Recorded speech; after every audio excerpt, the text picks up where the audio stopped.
Hello, everyone.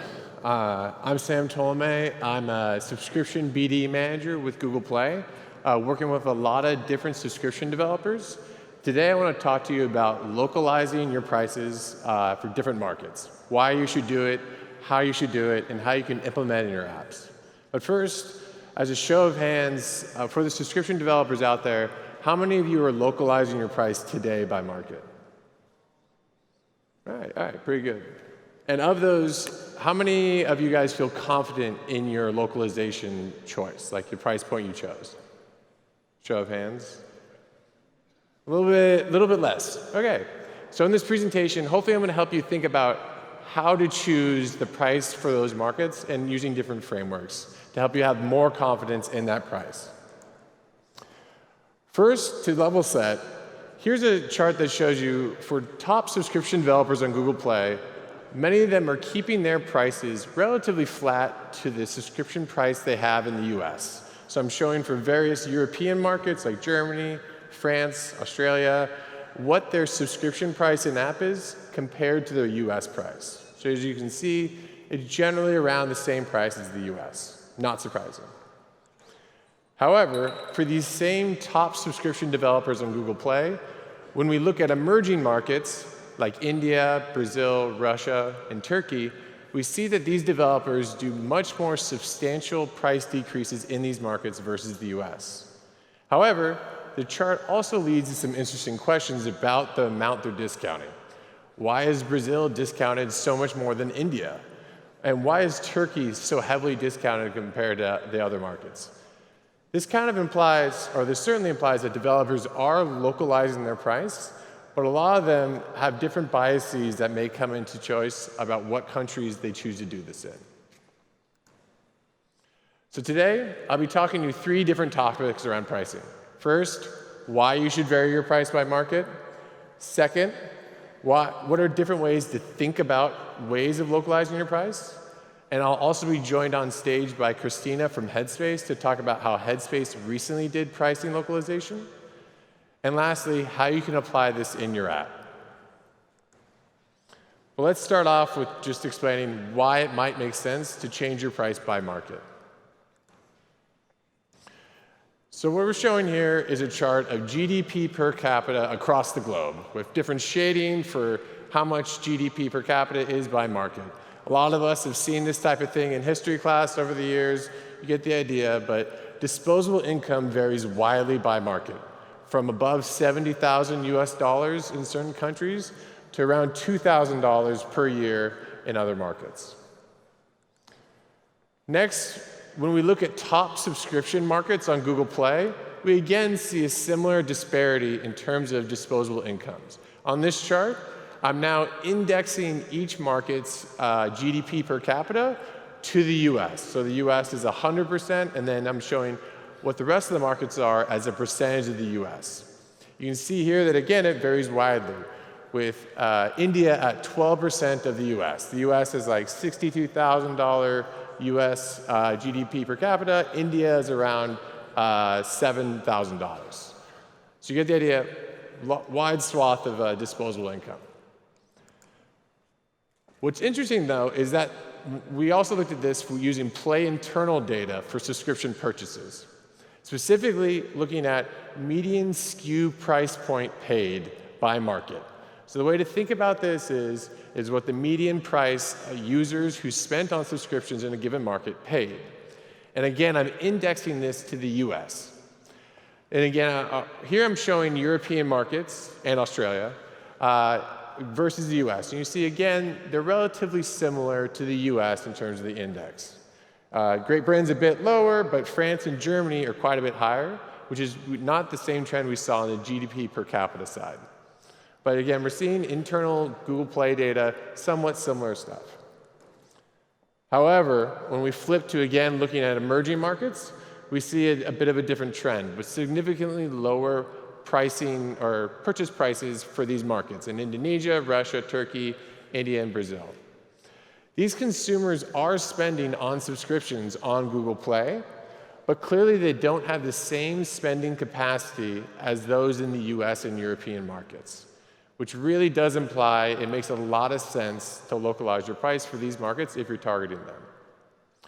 And why this really matters is on Android, 2/3 of all new Android users are coming from these emerging markets. So they may not be your priority markets today, but in the future, they very well might be, and they really should be on your roadmap and something you're thinking about. Yeah, and localizing your price is really key to improving subscriber conversion. And conversion in these types of markets, like Brazil, Russia, Indonesia, are some of the top things I talk to developers about, as a lot of developers are struggling with monetizing in these markets. So now that we've talked a bit about why you should consider varying the price, let's talk a little bit about different ways to approach choosing what price you should offer. I'll give you, there's a million different ways you really could think about it, but there's 3 general ways I see developers making this choice. 1, looking at your competitors' prices in market as a benchmark. 2, looking at local subscription prices that aren't related to your app, such as, say, mobile phone plan prices. And 3rd, using indices that are publicly available, like GDP per capita that we talked about earlier. I'll walk through each of these. Each has pluses and minuses that we can discuss. But first, let's start with competitors and comparing yourself to them. On this chart here, I've taken an app, and it's in 4 of its peers, and I'm showing you a plot of their monthly price point by market for these, again, these what we call developed markets, European nations, Australia, the US. And what stands out here is they're all pretty clumped together. Most of these are their home markets for these developers. You can assume these developers are pretty confident in their price in these markets. They get their American user, they get the British kind of ecosystem and the prices and where they stand there. However, again, now we look at these emerging markets and what these developers are doing there, and we see a much different story. So we have 5 emerging markets on the left-hand side, and then Great Britain and the US for reference. And you can see their pricing strategy changes a ton in these markets. The blue diamond that you see there that we're kind of benchmarking off of, they didn't even change their price for any of these other markets.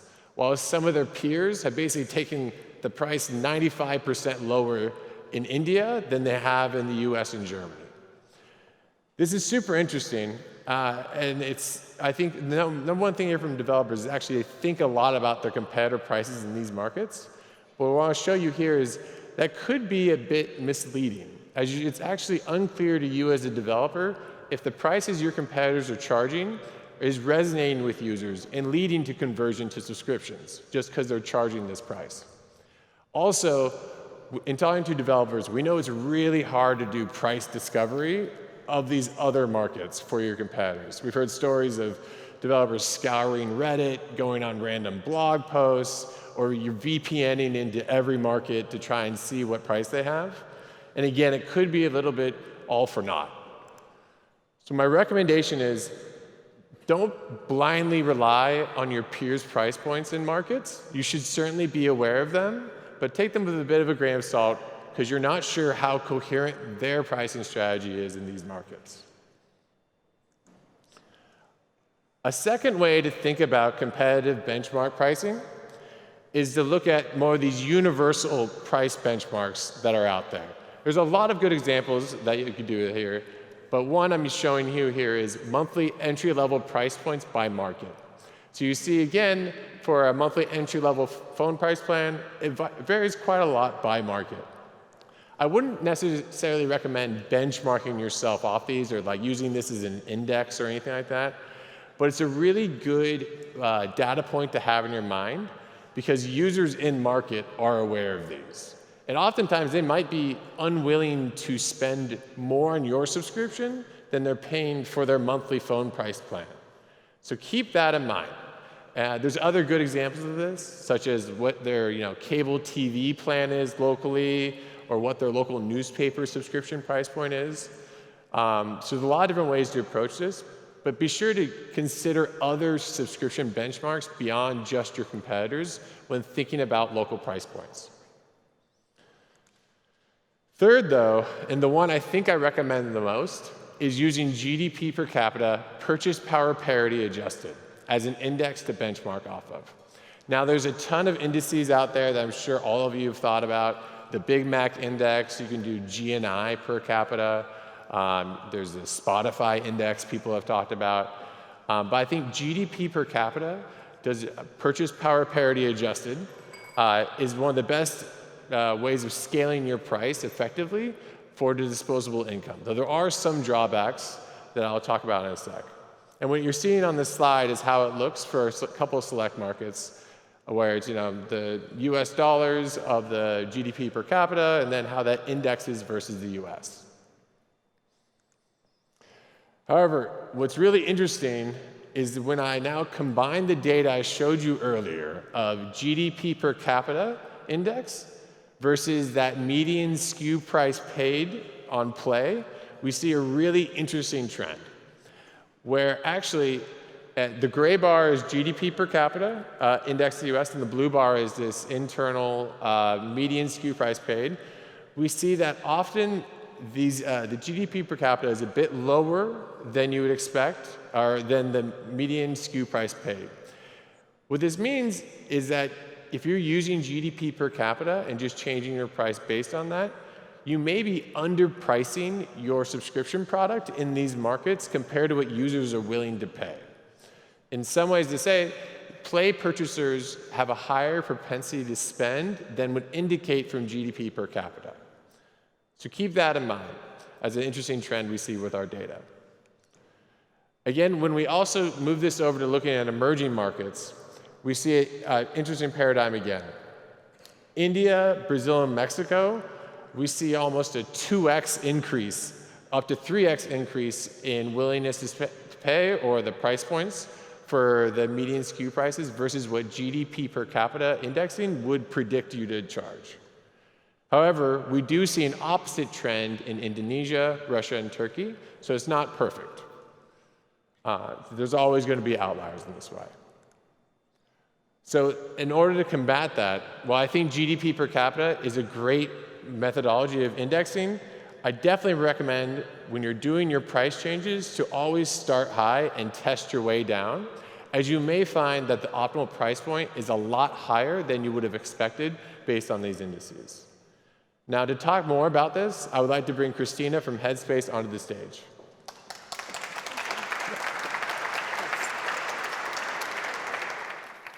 Hello? Can you hear me? Yeah, great. Hi, everyone. My name is Cristina Poindexter, and I lead product marketing for Headspace. Today, I'm here to give you just a glimpse into how we partnered with Google Play on our international expansion and pricing in particular.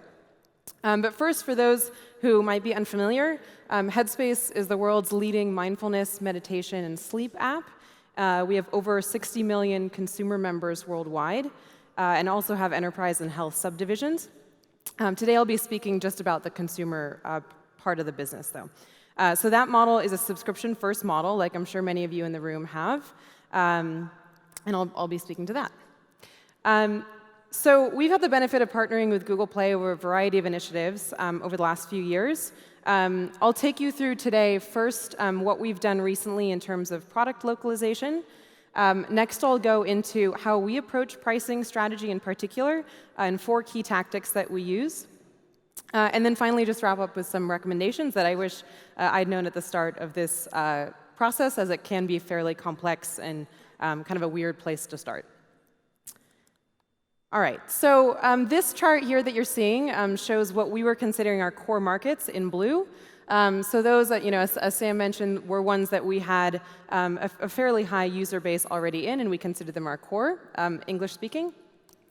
Over the past year, we've localized our product and translated it into into German, French, Spanish, and soon Portuguese. And so as we go about this process, we're next faced with a question, which is, how do we actually set prices for these new international markets now that we have more focus on them because they're localized? So we actually knew this was an issue. It was kind of a funny moment when we had a bunch of execs in a meeting, and Sam had come in and asked, do do you know that you're intentionally, or are you intentionally priced at $1,000 a year in Thailand? And we were like, no, that's definitely not intentional. So our mission at Headspace is to increase the health and happiness of the world, not of the top 1%. So we knew we had to do something about our pricing worldwide, while also maintaining the health of our business and also our priorities. So because there are so many different ways that you can approach pricing, I want to take a second to just focus on the process and the strategies that we used as we went about this, as it can definitely factor into the success of the pricing that you roll out. So generally, these are the 4 tactics that we've relied on to set or confirm pricing for a new market. So first is positioning. So as we go about this, I would consider this whole process sort of a combination of an art and a science. And positioning is definitely more on the art side. So I'd recommend starting with this to create alignment in your company first, and answer sort of those tough questions that might become elephants in the room later. So one of them is, are you intentionally going to be a premium product in a market? Do you want to be more mass market? Another is, how quickly do you want to expand? Do you want to roll out a similar pricing strategy across many markets, or focus on one at a time? So I'd first recommend kind of getting everyone on the same page with positioning, because it can make your work down the road much easier. So the next one is consults. We have the benefit of working with Google Play. I'm sure many of you here have that option. There are also a number of agencies that specialize in pricing that can give you sort of that external opinion if you're not sure where to start. Third is benchmarking or anchors. So these are the ones that Sam spoke to earlier. A number of different things that you can benchmark to, but it can get quite confusing, and you can have pivot tables on pivot tables out your ears unless you sort of narrow these down at the beginning. And lastly, A/B tests. Very highly recommend this. It's much easier to drop your price than it is to go back and raise it if you dropped it too low. So I definitely recommend that tactic. So the next thing that we did is we broke up our key market, or our markets, into 3 groups. So first is our core market. So that's the slide that you saw with the countries in blue. Next up markets. So for that, that's countries that we invested in localizing in. So countries like Germany and France. And then long tail markets. So these are the ones, like Thailand, that we weren't necessarily going to look at on a country by country basis just yet, but that we didn't want to be priced $1,000 US dollars a month in. So the next things that you'll see here are just the order that we actually took a look at some of these different tactics. And for our core markets, we actually did this a little bit backwards. So this is a learning I just wanted to share with all of you. So hopefully you don't repeat it yourselves. We had actually started with A/B tests. We had some indicators that we might want to lower our pricing. So we tested some different varieties of that, but then realized we needed to go back and do way more kind of diligence and homework on it. So we worked with Google Play on consults, did some benchmarking, and then finally had kind of those positioning conversations internally. Next up markets. This is actually the order I would recommend. You go in, and again, there's so many different ways that you can go about pricing. I'm sure if you're working on it in your company, you've got all sorts of tactics. This is just to share kind of what we did at Headspace. So for these, we had the positioning conversations first, then we worked on some consults, then we looked at specific benchmarks and anchors, and finally A/B tested it to see what happened. And this is a continual process for us. There's so many more countries that we'll have to do this in soon. So for our long tail markets, we're working on some consults right now, but again, it's a work in progress, and we're in the middle of it ourselves at the moment. All right, so here is where the rubber meets the road. How will your new prices actually affect your critical business metrics? So you've done all your diligence, you've done your analysis, you've done benchmarks, you've looked at all this, you've got alignment in the company. You have an actual price that you think is the right one. How do you know that it's not going to really mess up the fundamentals of your business?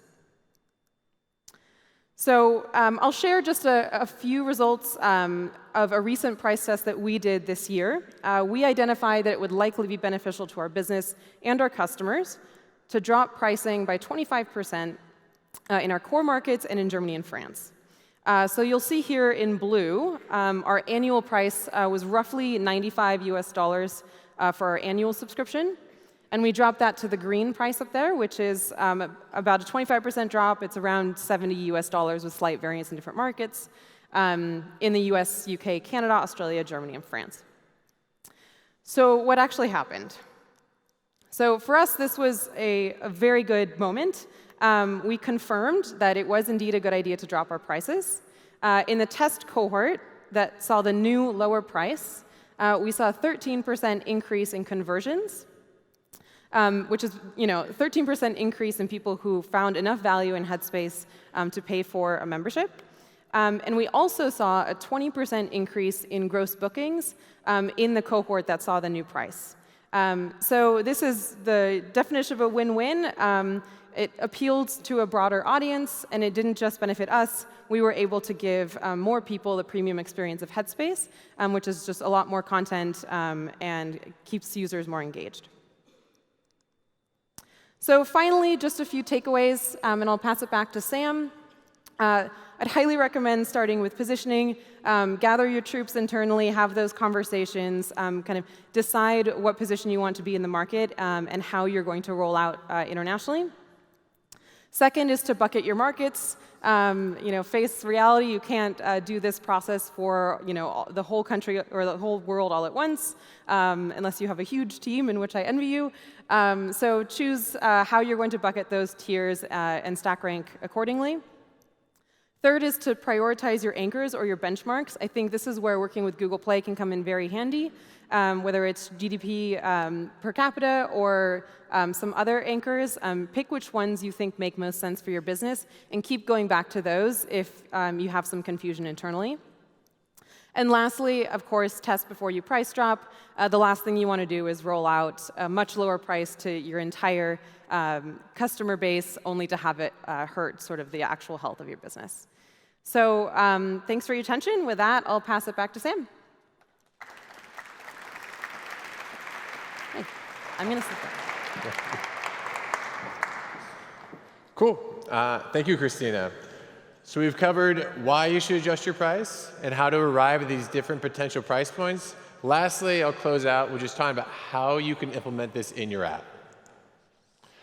I think there's three key things to remember when you're doing these price changes that I recommend all developers to keep in mind.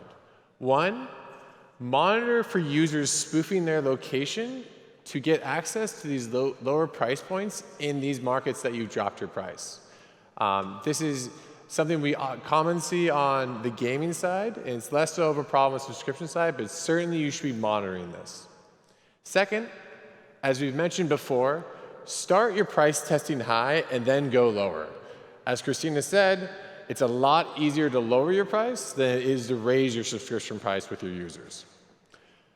Third, if you have multiple subscription SKUs in your app, like an annual version, a monthly, a 3-month, a 6-month, make sure that as you're localizing your price points for any of these, that you're localizing it for all of them and that they speak to each other when the user's looking at them. Make sure that you just don't have a really cheap monthly price and an expensive annual price because you kind of forgot to look at the other one, unless you intend to do that because you want to steer them to one of the SKUs. To help you actually understand how you might want to price these, here's a handy chart we put together of the average discounts various categories do of their 3-month, 6-month, and annual SKUs versus their monthly SKU. In general, you can see, for example, the annual SKU is around 60% discount versus monthly. I'll let this pause so people can take photos of it. I think everyone got it. Cool. And also, beyond just changing your subscription price, consider other tactics, especially in emerging markets. You may not do these tactics in your home core markets, but these may be really helpful in increasing conversion in emerging markets. For example, consider one-time purchases or non-recurring purchases of your subscription products. So just 30 days of access, and then it cuts off.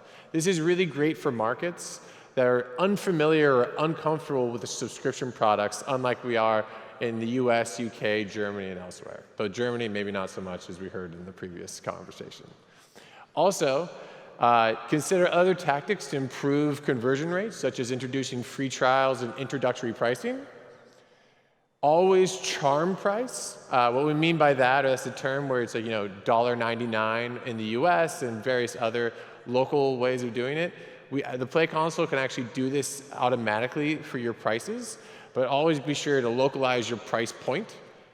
And lastly, consider, again, introducing varying subscription lengths. So if you're monthly only, consider adding an annual subscription. And if you're only longer term, consider adding monthly or even weekly subscriptions in emerging markets, which are much shorter duration that users might be more comfortable with. So, okay, in closing, there's 3 major takeaways I want you to have. It's first, consider localizing your price points by market. Hopefully you've seen a lot of good examples of why this could be a good thing to focus on for you and your team.